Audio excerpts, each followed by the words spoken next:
Depuis hier, les sages-femmes de Polynésie sont réunies jusqu'à aujourd'hui à la mairie de Pirée. Alors elles ne se réunissent pas pour le plaisir de se réunir, elles veulent s'arrêter un instant sur une profession en perpétuelle mutation qui doit aussi allier culture et pratique de la médecine. Alors pour parler du sort de ces sages-femmes, nous recevons ce matin Mata Williams, présidente du Conseil de l'Ordre des sages-femmes. Bonjour. Bonjour. Alors avant d'aller plus loin, vous pouvez d'abord nous rappeler quel est le rôle du Conseil de l'Ordre des sages-femmes. Le Conseil a pour mission de défendre l'honneur de la profession et de mettre de l'ordre, donc aussi bien de protéger la société civile, la communauté, en garantissant que les professionnels sont bien inscrits sur un tableau donc qui les autorise à exercer. Ici, nous avons le tableau polynésien, mais également de veiller à ce que la population puisse accéder à des soins de qualité. Et donc, un code de déontologie est imposé à toute sage-femme. D'accord, donc ce qui veut dire que des sanctions sont éventuellement prévues. Oui, il y a les sanctions pénales, il y a les sanctions administratives, mais il y a aussi les sanctions ordinales. Le métier de sage-femme a beaucoup évolué ces dernières années, même si très souvent c'est sa fonction première. Elle n'est pas cantonnée à mettre au monde des bébés seulement, c'est un peu plus que ça aujourd'hui quand même. C'est toujours cela au cœur de notre métier, mais c'est tellement plus, c'est-à-dire qu'on devient véritablement acteur et actrice de santé publique, c'est-à-dire on soigne une population en entier. Hmm. Alors, est-ce que les nombreuses tâches qui se sont rajoutées, comme ça au fil des ans, prise en charge sociale, psychologique, on demande beaucoup aujourd'hui aux sages-femmes, est-ce que tout cela est pris en considération, par exemple, dans la rémunération des sages-femmes aujourd'hui ? Alors en Polynésie, nous sommes en avance par rapport à la métropole et le gouvernement et les élus à l'Assemblée ont fait en sorte que ce soit vraiment bien valorisé. Mais il y a un vrai problème, une vraie question, d'où la réforme de la 6e année, puisque les études ont été observées comme trop intenses, trop longues, trop denses, avec 75% des étudiants qui sont en niveau de dépression, anxiété élevé. On manque aujourd'hui de sages-femmes ou alors ça va au CHPF par exemple, au centre hospitalier. C'est toujours la question de la régulation de l'offre, de la demande sur le marché de l'emploi et c'est vrai que c'est une profession avec un quota qui avait été augmenté régulièrement, beaucoup plus que les autres professions de santé. Et donc, on avait limité un petit peu la voilure, notamment ici, on avait réduit aussi à quelques places. Et là, en fait, on se retrouve dans une situation où c'est des déserts dans les services en métropole. Donc, il y a une fuite, il y a un arrêt de ce travail. Et à l'hôpital, on a ce qu'il faut. Par contre, dès lors qu'il y a plusieurs arrêts maladie ou qu'il y a une pandémie, eh ben, en ressources locales, c'est compliqué quand les frontières sont fermées et on est en flux tendu. Et dans les îles, dans les archipels, ça se passe comment ? Eh ben, ça se développe tout doucement, mais sûrement, et notamment aussi par les diplômés de l'école, donc qui vont s'installer. Donc, on a eu des jeunes lauréates qui sont jeunes fonctionnaires, qui sont partis, l'une aux Marquises, une autre à Outuroa, encore une autre à Moorea. Donc, non, ça se développe plutôt bien. Alors, vous l'avez entendu dans le reportage tout à l'heure, peut-être, la maternité envisage de lancer une campagne de sensibilisation sur la mort subite du nourrisson. Des dispositifs existent pour, j'allais dire, accompagner les sages-femmes qui ont vécu cette expérience souvent traumatisante de la mort subite. Alors, il faut savoir, quand on a un événement aussi traumatisant, bon, il y a une grande réunion, il y a des outils de revue de dossier. Mais aussi, ce type de congrès est l'occasion de réunir tout le monde et refocaliser sur certaines priorités. Et en effet, suite à des expériences de ce type de mort inattendue, eh bien oui, on est en train vraiment de tout faire pour travailler ensemble et s'attaquer à ce problème qui ressurgit, on a l'impression. Ce sera d'ailleurs le cas aujourd'hui. Oui, nos pédiatres sont là à nos côtés pour justement revenir nous reformer à ce sujet. C'est un métier, justement, on a besoin d'avoir une sorte de formation continue, sans cesse, perpétuelle. Eh bien oui, parce que la science, elle évolue en permanence, les savoirs également et les populations également. Et donc, il faut que tout soit raccord.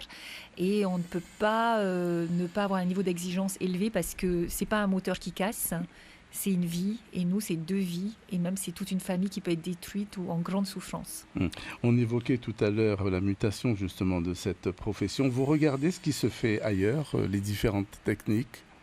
Oui, tout à fait. Donc, comme d'autres professions, nous avons aussi une communauté internationale et c'est toujours très intéressant de voir que beaucoup de pays La France a choisi le doctorat en 6 ans pour les sages-femmes cette fois-ci, mais il y a beaucoup d'autres pays qui ont déjà fait ce choix. L'OMS recommande au moins un bac+5, et donc on s'inspire notamment des anglo-saxonnes, car elles publient, elles sont dans la recherche, notamment les Australiennes et Néo-Zélandaises, d'où l'invitation aussi de notre consoeur collègue Maori qui est là avec nous à ces assises, qui a 87 ans tout de même. On accouche encore beaucoup à domicile aujourd'hui, c'est une pratique souvent répandue. Alors en Polynésie, non. Autrefois, c'était souvent des grossesses non suivies, des femmes qui avaient plusieurs enfants, 5, 6, 8, 10, et qui ne voulaient plus se déplacer, une forme de souffrance certainement.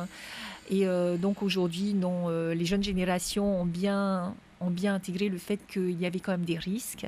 Et vu notre éloignement géographique et l'offre de soins, eh bien, tout est un petit peu focalisé, avec ses avantages et ses inconvénients, notamment sur Papeete. On parlait de la médecine tout à l'heure. Aujourd'hui, un prématuré, avant ça, c'était quelque chose qui faisait peur, ce mot.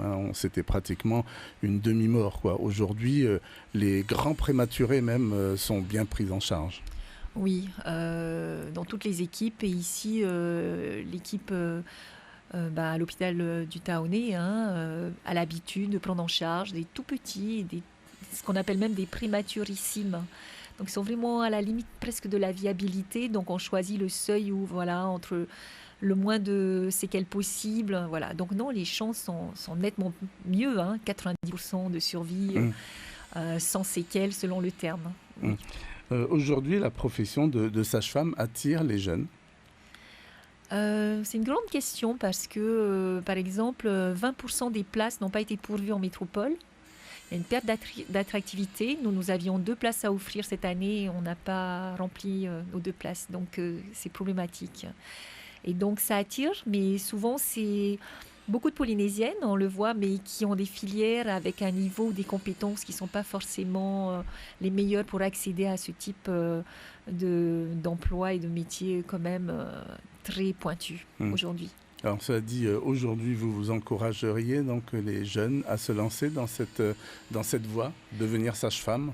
Oui, souvent les métiers de la santé, même s'ils ont mauvaise presse, même si c'est tout un monde qui est en souffrance, notamment dans les hôpitaux publics en métropole, c'est un métier tellement gratifiant avec l'humain. C'est un métier où on est privilégié d'en rentrer dans la toute petite sphère familiale en fait. Et non, c'est l'un des plus beaux métiers du monde et pour nous évidemment le plus beau métier du monde. Et donc j'encourage vraiment toutes les jeunes filles, les jeunes femmes, mais également aussi des garçons à embrasser cette carrière avec vraiment beaucoup de cadeaux en retour. Les hommes, on les appelle comment ? Les hommes, on les appelle sages-femmes parce que c'est une sagesse sur la femme. Donc, ils connaissent, ils sont sages. Certains ont eu l'habitude d'être appelés hommes sages-femmes ou encore plus techniques, maïeuticiens. Mais pour nous et pour eux, beaucoup préfèrent tout simplement sage-femme. D'accord, sage-homme, ça n'existe pas. Non, c'est le seul métier où le féminin l'emporte. Alors, dans quelle direction, dans quel domaine faut-il encore faire plus d'efforts d'après vous en faveur de l'exercice donc de la profession de sage-femme? En d'autres termes, comment faire évoluer encore ce métier? Ce métier, il évolue qu'on le veuille ou non parce que les besoins sont là et les médecins sont de moins en moins nombreux également. Et donc, pour pallier à cette demande, cette urgence, sur le plan de la gynécologie par exemple, ou même maintenant de la prévention en pédiatrie, voilà, on va faire appel à nous. Donc, ça implique de la formation, ça implique du temps supplémentaire, une réforme des études, mais aussi beaucoup d'argent et beaucoup de travail en amont, pédagogique notamment. Vous, on terminera par là. Qu'est-ce qui vous a poussé à embrasser cette profession ? Alors moi, je suis issue d'une famille de sages-femmes. Ma grande-tante, elle a œuvré toute sa carrière à Montréal, mamie Emma, mon arrière-grand-mère, voilà. Et donc, je voulais faire tout sauf ça. Mais finalement, on revient à ses sources. Et je voulais être un métier dans le soin. Et lorsque j'ai vu mon premier accouchement, j'ai su que c'était ça. Et vous ne regrettez rien? Je ne regrette absolument rien. Au contraire, je suis comblée, totalement comblée.